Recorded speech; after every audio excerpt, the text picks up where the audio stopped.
This is a fender off of a Toyota truck or a 4Runner that I was going to do a little faux patina paint job on. We'll see.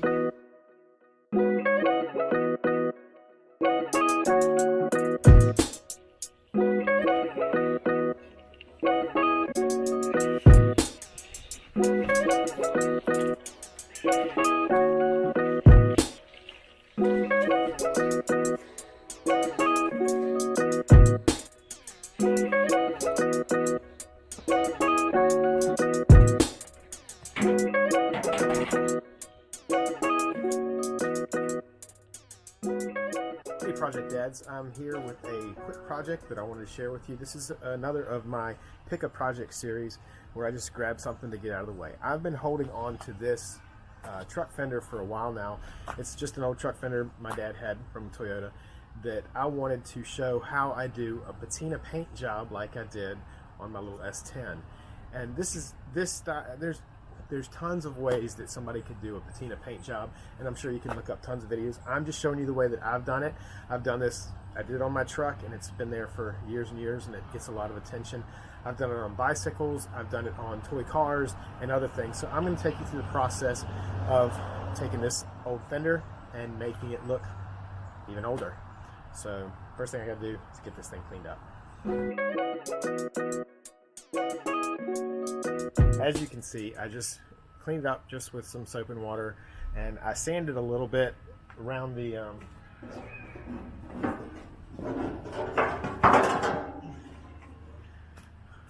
antenna hole. There was a little bit of rust, and there's some rust on a little bit bubbling rust on the bottom of this fender. This is not going on a truck. This is going to be for a prop, so I'm not going to spend too much time. If you want to know about body work and removing rust, thousands of other videos out there. Like I said, that's not what this is about. The cool thing though about a patina paint job is for stuff like this, you don't have to clean it up super good. All I try to do is stop the rust, because I don't want to have a patina paint job that turns into real patina or real rust. So I get the little bit of rust I can fixed up the best I can to make sure it's secure and sealed well, and then I'll do my paint job on top of it. So this actually is a pretty straight fender, but if you're going for a patina paint job, you don't need really straight body panels because you want it to look old. You want it to look worn out. So the next thing I'm going to do just a light sand over this whole thing. I sanded it a little bit. I'm going to do a light sand over it and then clean it. I usually wipe it down with acetone to remove any of the particles before I start painting. So I'm probably going to do that as well.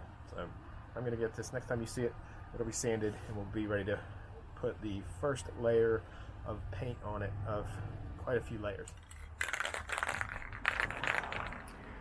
The panel's all cleaned up, it is ready to be painted, and the first thing I do, this is going to have many layers. The first thing I do is I lay down a layer of, well, I start with black, and I lay down a layer of black, and that is my safety coat. I'm going to use that to seal up any places where it's down to metal, where I've had to do some sanding or body work, and then after that, the black, like I said, is my safety coat, because when I start sanding down to give it the patina look, if I hit the black, I know there's nothing more under that. So this is my bottom layer, and you can probably see on my truck, you can see somewhere I hit the black and things like that. So I'm just going to spray this real quick.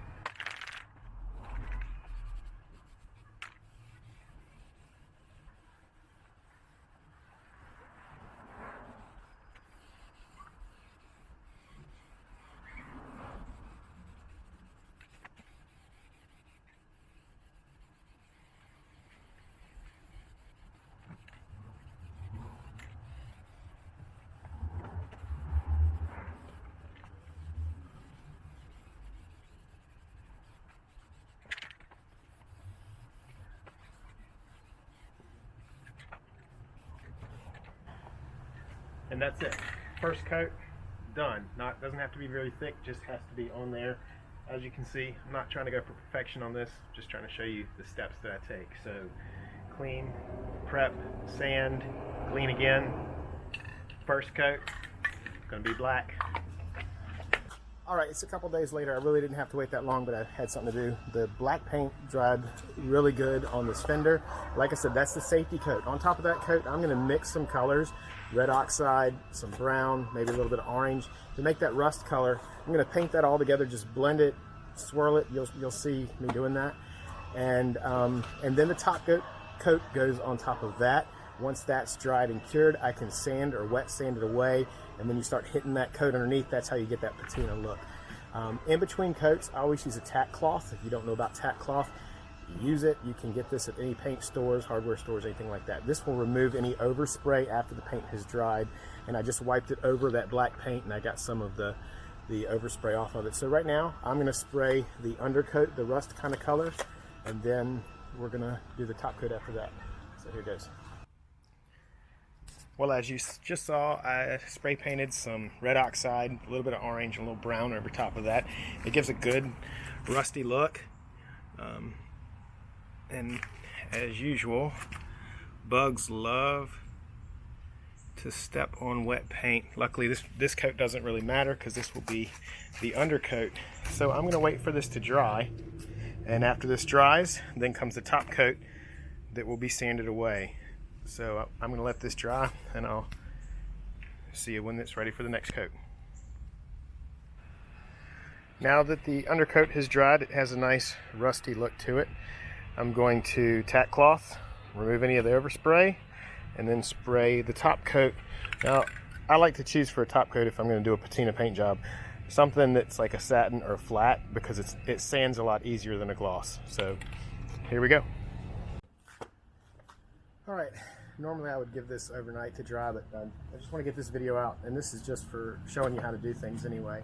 But really, in between coats, you should wait as long as it says on the can. For my top coat, I wait at least 24 hours before I start sanding. Like I said, I'm not going to do that right now. I have some, this is very fine sandpaper, and it's wet or dry. I'm going to use it wet. You use a spray bottle and spray water, and that keeps the sandpaper from getting gummed up. There's also, I don't know what this is. This is 600. So it's very, very fine, but that'll help you from removing too much at once, so that you can control how much patina you add to the panel.